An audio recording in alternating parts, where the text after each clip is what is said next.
Vous voulez faire votre dossier social étudiant, mais vous ne savez pas comment faire? Rien de plus simple, suivez ce tuto. Tout d'abord, rendez-vous sur le site Mes services étudiants et connectez-vous.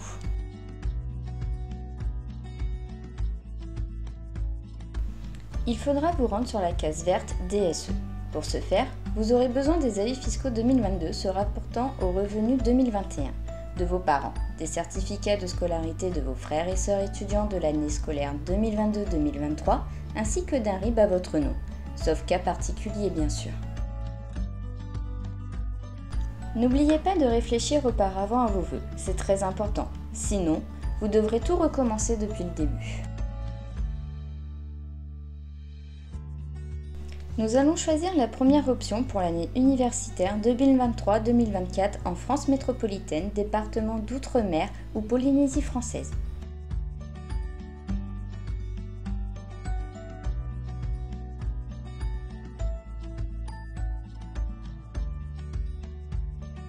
Renseignez votre situation familiale en 2021 en quelques étapes. Attention, n'hésitez pas à passer votre souris sur les différentes situations. Marié n'est pas pacsé, séparé n'est pas divorcé. Les situations que vous renseignez conditionnent les documents que vous devrez fournir. Renseignez le lieu de résidence et de travail de vos parents en 2021. Nous allons avoir besoin de l'identité et adresse de vos parents, ainsi que de leur profession. Vous êtes déjà à la moitié du chemin. Munissez-vous de l'avis fiscal. Regardez attentivement dans les références. Vous trouverez facilement le numéro fiscal du déclarant 1. Cliquez sur En savoir plus si vous avez besoin d'aide. La référence de l'avis sera juste en dessous de ces informations.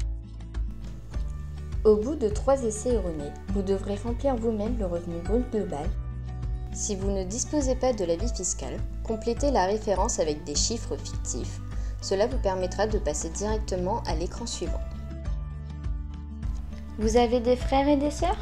C'est le moment de nous le dire. Il faut alors donner la date de naissance, le nom et le prénom de toute la fratrie présente sur l'avis fiscal concerné en 2021.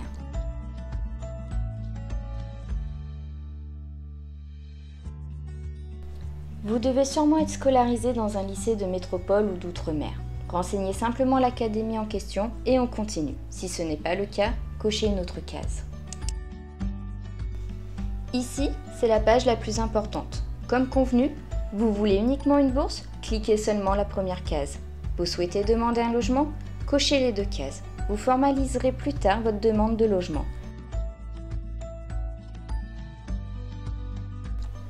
Remplir ses vœux. Évident pour certains, très flou pour d'autres. Remplissez tous les champs. Vous avez jusqu'à 4 choix. Que ce soit dans votre académie, en dehors, différents cursus relevant d'études à l'université, en BTS, dans le secteur de la culture ou de l'agriculture. L'ordre de préférence et les vœux seront modifiables par la suite. Le plus important, ne pas attendre les résultats Parcoursup ou les résultats du bac. Pour cet exemple, nous allons formuler 4 vœux pour illustrer toutes les possibilités. Vœu 1, BTS à Rouen. Vœu 2, licence 1 à Caen. Vœu 3, formation paramédicale à Lyon. Vœu 4, école d'art à Amiens. Saisissez votre IBAN. Il faut qu'il soit nominatif. Il s'agit de votre relevé d'identité bancaire. Il servira à percevoir la bourse par la suite. Déposez les pièces justificatives recto verso demandées ici. Les pièces ne sont pas toujours les mêmes selon votre situation. Si vous ne les avez pas, vous pourrez les déposer plus tard, toujours sur Mes services étudiants, suivi du DSE. Attention, faites-le rapidement. Un dossier complété est un dossier plus rapidement traité. Les informations données sont exactes? Vous respectez les conditions demandées par le Crous? Vous avez peut-être quelque chose à nous préciser. Tout se fait ici. C'est bon pour vous? Alors cliquez sur Valider mon dossier. Votre DSE est créé. Pour voir l'avancée de votre DSE, rendez-vous 72 heures après votre première demande sur Mes services étudiants, sur la case bleue suivie du DSE.